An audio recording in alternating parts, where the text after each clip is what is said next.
Hey everybody, welcome to the mid-July fishing report for Pelican Lake. So before we dive into the fishing and all the photos, let's talk about the weather. The weather. If you haven't been following us, keeping track of what's going on up here in Orr, this week we got hit by a massive thunderstorm. It was very windy pretty much all week long. So before the thunderstorm, it was a bit windy. After this thunderstorm has been windy. During the thunderstorm, it was windy. Wrong. No, it was windy. Dude, what were you doing during the thunderstorm? He was sleeping. He doesn't even know. Okay? It was not windy during the thunderstorm. I know, because I was running around trying to take care of things during the thunderstorm. Checking boats, drains, all that sort of stuff. It actually wasn't very windy. But it did rain a ton. I think the lake has rose like a foot.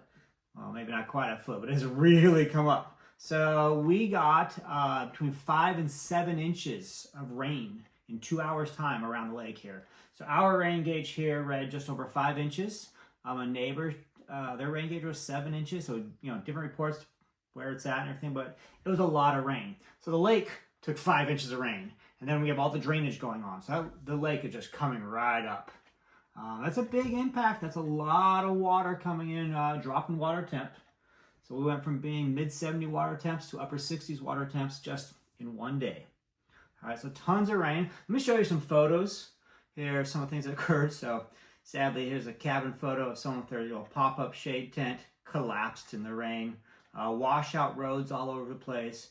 It was pretty wild. So during that storm, the 5 inches of rain, the first 2 inches came in the first 15 minutes. I mean, it was just an absolute deluge. I ran outside during that time because our drain on our sidewalk by our house was getting clogged up, and I felt like I wasn't walking into a shower. I felt like I was walking into a bathtub. There was just solid water in the air just coming down. So lightning, thunder.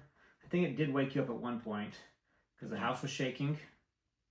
It was pretty loud. Pretty loud, all right. We had just like strobing lightning, thunder. I was trying to count out, couldn't do it, so I couldn't tell which thunderclap went with which lightning blast, but it was wild. Okay, so that was Monday night. Yes. Yeah, Monday night. Okay, so, and it's been windy. Today, looking out the window right now, we got northeast wind, some whitecaps out there. So, but has that killed the fishing? Nope. No, not if you're bass fishing at least. Okay, I was out fishing Monday night just before the storm. Did very well, soft plastics. So here's a picture of a fish that I caught.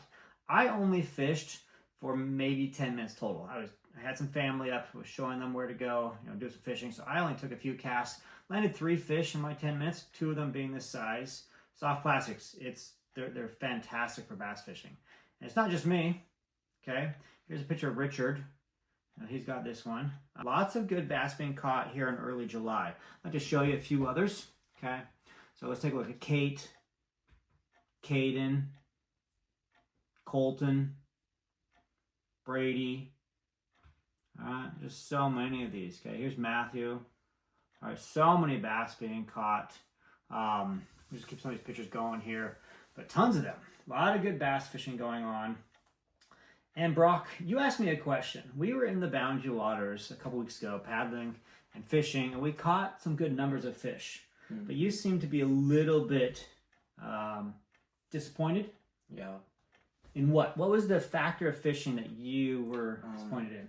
The fish are really skinny. Okay, so Brock has grown up here on Pelican Lake. And this is what he knows is Pelican Lake. And he goes out and described to me a Pelican Lake bass. That? All right, we're staying simple. One word descriptions today. Okay. Okay, wait. Look at the one dude's photo. Okay, let's pull that up right here. Okay, let's look at the bass here, this belly.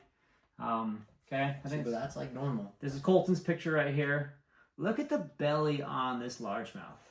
And we call them tanks, hogs, footballs. This is the kind of fish that we get used to catching here on Pelican Lake. And they get these big bellies. They're thick and heavy. And we always call them the Pelican Lake bass. Everyone's like, oh, that's another Pelican Lake bass. Maybe we say that all the time. Okay, maybe you don't say that, but I do. Brock says I'm cheeseball. It's all good.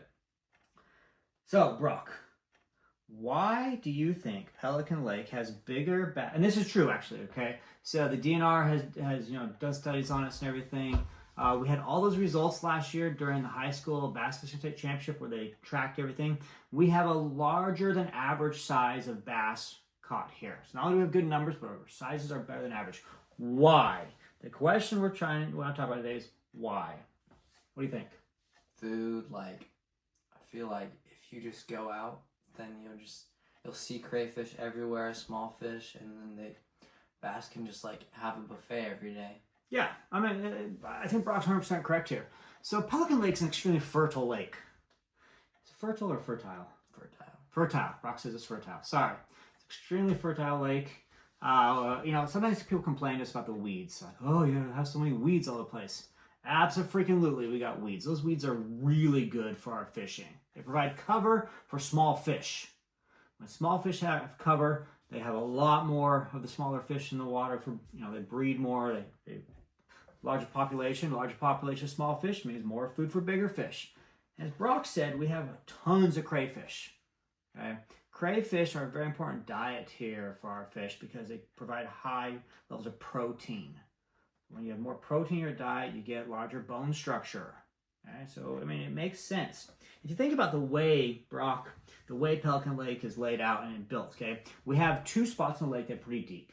Okay, we got the big, whatever it calls the hole, over here between Bald Island and Cooper Peterson. And then down the west end, over by Strand Island, we have that trench down there. So we do have some spots that are deeper where they can get to if they want to. But most of the lake is shallow with weeds, rock, boulders, reefs, all that sort of stuff, gravel. We got fallen timber all over the place. I mean, not just the stumps down the west end, but there's cover for all kinds of fish, crayfish like that. So it creates a very healthy environment for the fish to grow in. So yeah, we get healthier fish. I think that's really awesome. Okay, so just so that it doesn't sound like we never go anywhere or fish with Pelican, because we are spoiled with fish here. But Brock, what lakes in northern Minnesota have you personally fished in the last couple of years?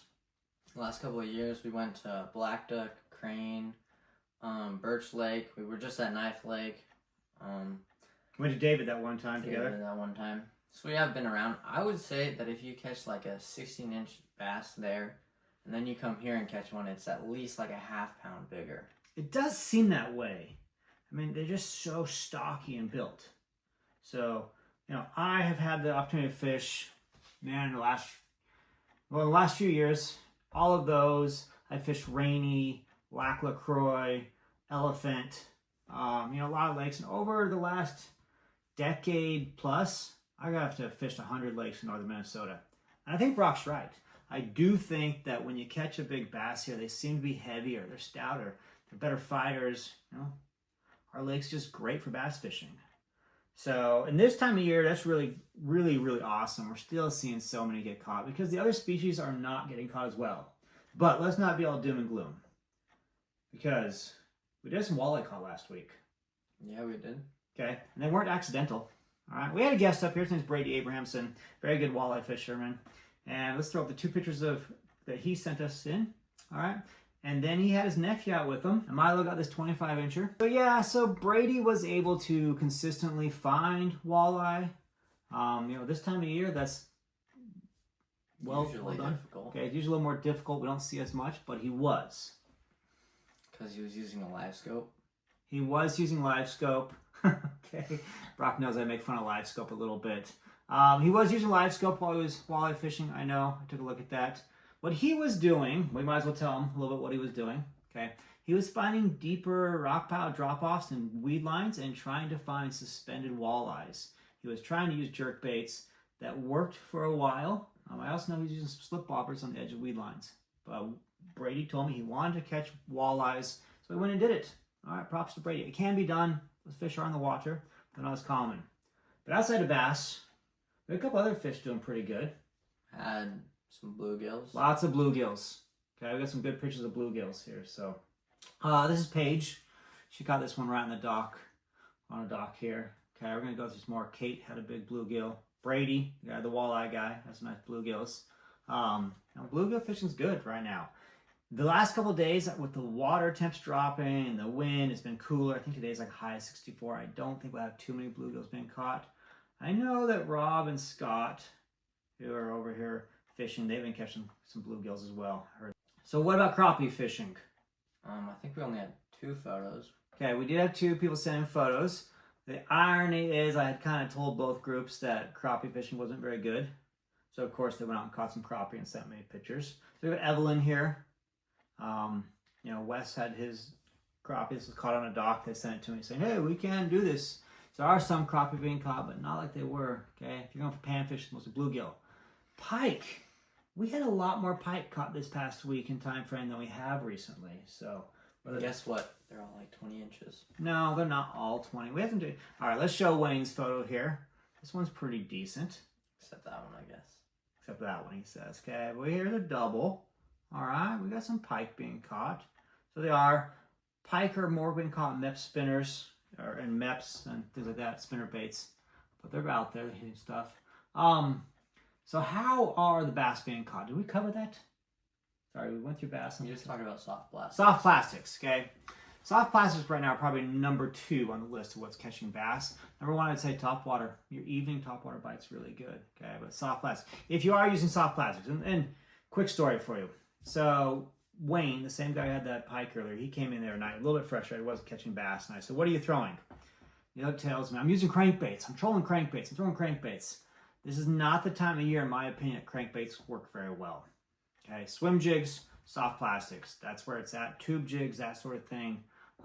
They're doing great. So I talked to Wayne and his friend Terry, and I said, take some soft plastics. Told him to Texas rig some Senkos, use creature baits. They went out. They came back yesterday, told me they caught quite a few bass. The key on the soft plastic bite right now is in the pause. You put it out there, let it drop down, let it sit, pop it up, let it sit, pop it up, let it sit. If you're just straight retrieval, it's not going to work all that well, in my opinion. Okay, take it for what it's worth. If you want to catch bass and catch big Pelican Lake bass, soft plastics are really good right now. Okay, natural colors are doing the best. So that's the fishing report. Brock, you got anything else you want to add to that? Nope. All right. So until next time, thank you for watching. Please support the resorts here on Pelican Lake. These fish reports are sponsored by the Pelican Lake Resort Association. Thank you to them for supporting us on this channel. And good luck out there. Please send us photos. Okay, I'm going to put the name here for the email to send us photos. And we look forward to hearing back from you guys and getting more pictures. So take care. Good luck. Good luck.